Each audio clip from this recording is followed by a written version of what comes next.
Hello, I show you how to hard reset on Huawei P8 Lite. Turn off the phone.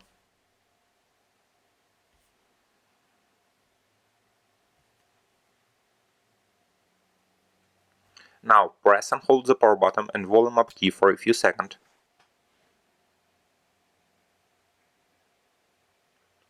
Release the power button when the Huawei logo appears.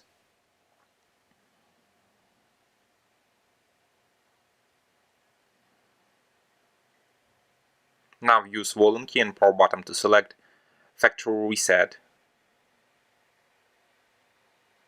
Your device will now restart successfully. The hard reset is completed now. Subscribe to our YouTube channel and rate the video.